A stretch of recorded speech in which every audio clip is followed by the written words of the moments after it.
There's been a lot of discussion on my first video, so I thought I'd make a follow-up video for those that didn't want to read through 50 or more comments. And I think some of the mechanics revealed for Darkest Dungeon 2 really need to be addressed as well. Before I get into it though, I gotta deal with held for review comments. Looking at you specifically, Tony T. Prepare your butts, everyone. This is gonna be a doozy. I'm doing it! I'm doing it! Yeah! Yeah! And some of these, and some of these. Almost there, and done. Now let's see how it looks so far. See, now they think that I'm the dumb one for not understanding their comment. But don't worry, Tony T. I did. Onto the video. Today I want to address the two major trends of comments that I've been getting on my last video. The one being on the token system that they're putting into the game, and then we'll have a little bit of a discussion about everything else. I've timestamped both sections in case you want to only listen to one or the other, but I encourage you to listen to both to get the full picture of what I'm trying to paint. We'll start with the counters mechanic. A number of comments in my videos are starkly against the concept of the token system in their game, whereas I see it implemented well in many different games. Slay the Spire is the first game that comes to mind, as it has a rich set of mechanics that lend themselves well to tokens. Vulnerability, weakness, intangible, block retain, strength buffs, they're all used in Slay the Spire, and the upgrade system makes you decide which ones to highlight in your current deck. To me, this is what it'll be like in Darkest Dungeon 2. So I'm very happy to see how Redhook decides to implement this mechanic. The counter-argument is that it can lead to extremely broken mechanics because of the stacking potential of those counters. Slay the Spire sees this with block stacking, intangible stacking, there's lots of them. And I've certainly dabbled with counter stacking long ago, back when this channel was first created and 360p was considered high quality. Boy, getting Vigard at 10,000 AP, those were the days. But these tend to be exceptions to the rule, and if Redhook continues with their tradition of painful and punishing gameplay, stacked counter builds will likely only lead to higher chances of success, not a guaranteed victory, and these kinds of builds will be less common than you would expect. Another notable game that uses block counters that came out recently that I see as a hybrid of Slay the Spire and Darkest Dungeon 2 is Tainted Grail, which implemented blocks into their combat system extremely effectively. So there is definitely opportunity for this style to work. This also doesn't remove the fact that you only have 4 available moves per character in a fight, a limited chance to extort the game, and a set of game mechanics that is punishing at best. You still have to take each turn of combat slowly, consider the stats of your characters, and plan based on the odds of things happening or not. Similar to how you would bet on a character with 1 less speed than an enemy going first in the original Darkest Dungeon. This change in mechanics removes a lot of the gripes from the original game. And yeah, there's a chance that it flops, but remember that PC Gamer, the same magazine that got an exclusive interview with Redhook for Darkest Dungeon 2, gave Slay the Spire, a game with similar mechanics to Darkest Dungeon 2, they gave them an award for Best Design of 2019. And the same year, IGN named Slay the Spire Best Strategy Game of 2019.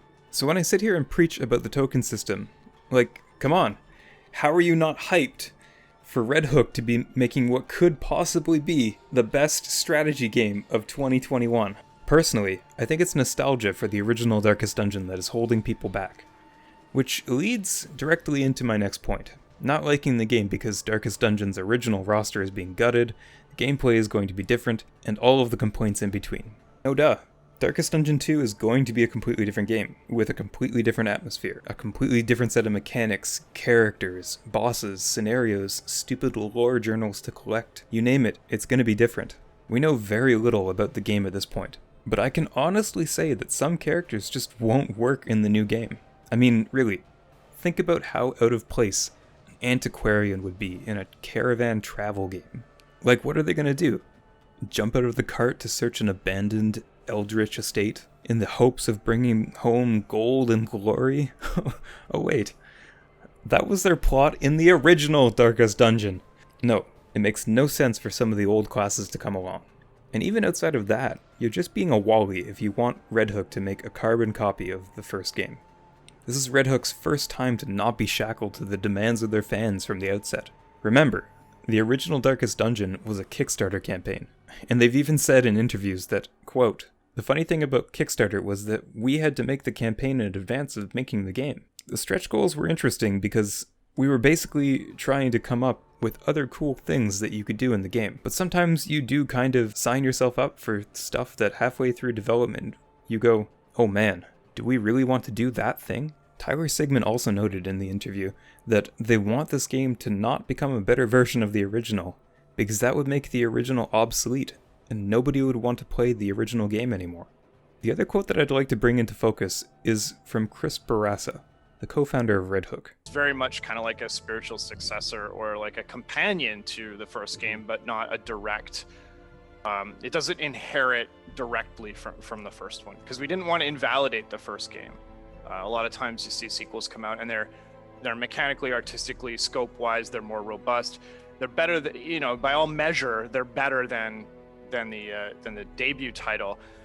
But they don't sell as well or capture people's imaginations as vividly, oftentimes, just because they inherit so much from the first game. So we decided to take a few risks and try something a little bit different and let this game sort of breathe and be a different game. This only covers one question that Greg Burke asked Tyler and Chris, so I highly recommend going to watch that video as well if you haven't yet. The long and the short of it is this. Redhook has the freedom to go wherever they want with this game, and not be shackled by the wants or needs of anyone other than themselves. They want this game to be completely separate from the original, or at least as separate as possible. They don't want it to become a better version of the original, because that would invalidate their first work. Their team is trying something new, they're making a new game. It might flop, yeah, but until it flops, I say we give them the benefit of the doubt and expect just as good of a game, if not better, than the original Darkest Dungeon. And yeah, you can like either of these games, or both of these games, and play many hours in either. But this is a strategic movement away from the original, while still keeping the theme the same, and it is a move that I, for one, fully support. That all being said, Redhook, I'm a level with you. Listen to your audience, and to everyone else. Until next time, take care, and good luck out there.